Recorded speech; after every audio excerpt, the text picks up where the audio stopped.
Fala pessoal, Hugo aqui. Você consegue falar não de uma forma equilibrada na sua vida? E quando eu digo não de uma maneira equilibrada, eu quero dizer fugindo daqueles extremos tão fáceis da gente entrar e tão fáceis de ver também as pessoas entrando, que é falar o sim de uma maneira muito rápida e sem perceber exatamente se aquilo está de acordo com os seus valores, ou então falar um não muito rápido e não perceber o impacto daquilo para as pessoas. Mas para você chegar nesse não equilibrado, eu vou trazer aqui para você duas formas, duas ferramentas, e a primeira é você ter o hábito de distinguir o que é essencial e o que não é essencial. Isso porque muitas vezes você vai falar não de uma maneira desequilibrada porque você está tomando uma decisão muito rápida ou então sob pressão. Você até vai conseguir perceber, você por si só, consegue perceber que o seu não está desequilibrado, que o seu não estava desequilibrado em um outro momento. Isso por quê? Porque aí você vai ter mais tempo para refletir. E se você começar suas reflexões, criar esse hábito de distinguir o que é essencial, o que não é, é muito mais fácil para você na hora da pressão, na hora de tomar decisões rápidas, você entender o que você pode desfazer, o que você pode assumir ou não. Por exemplo, teve uma vez que eu estava liderando um trabalho e tinha um colega meu que ele precisava fazer uma tarefa junto comigo, um liderado precisava fazer uma tarefa junto comigo, para eu ensinar para ele. E aí, logo que eu estava saindo da sala, eu coloquei a mão na maçaneta, ele falou, posso fazer naquela atividade? Aí eu falei para ele, não, espera só um pouquinho, que eu vou sair e na volta a gente faz junto. Aí ele falou brincando, mas verdade, sabe?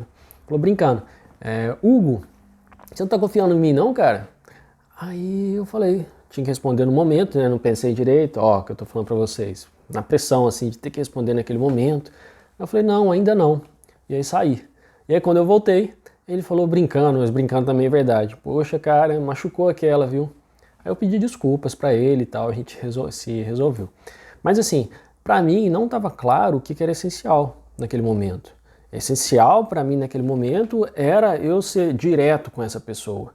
Eu não tinha parado e refletido o quanto que ele estava valorizando as minhas palavras e o quanto também que eu estava sendo muito direto.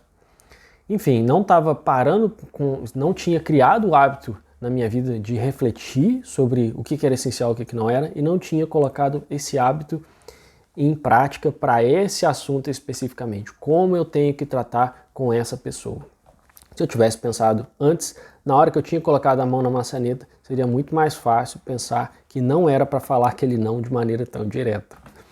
E a outra situação que eu trago para vocês, aliás, a outra situação não, e a outra ferramenta que eu trago para vocês é vocês terem claro na mente que o oposto de não necessariamente é sim. Entre você dizer não e dizer sim, existem muitas possibilidades. E isso vai exigir um pouco de criatividade, e aí que tá, você também está com a mente aberta, porque muitas vezes no momento de pressão isso não é fácil, mas pensa comigo, teve uma certa vez, vou trazer um exemplo, teve uma certa vez que eu estava vendendo livros de maneira voluntária numa livraria e chegou uma pessoa que tinha muito interesse por um livro específico. Aquele livro tinha acabado. Eu falei para ela, não tem. E aí beleza, encerrou ali. Só que o que acontece? Eu sabia que todos os livros estavam vendidos, mas tinha um último que estava guardado ali na gaveta e já tinha sido encomendado por uma pessoa, que era minha amiga, eu tinha intimidade com ela.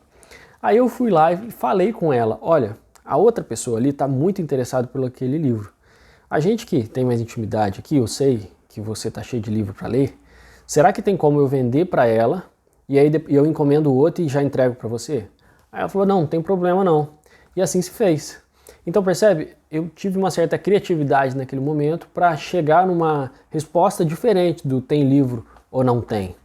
E isso muitas vezes define um bom vendedor também, mas define também um bom líder, que você vai receber muitas pressões na sua vida, muitas pressões de diferentes interesses na sua carreira, para falar vai para um lado, vai para o outro, e às vezes não está muito claro, as pessoas não te dizem isso, mas existe uma terceira opção, existe uma quarta, existe uma quinta, existe uma sexta.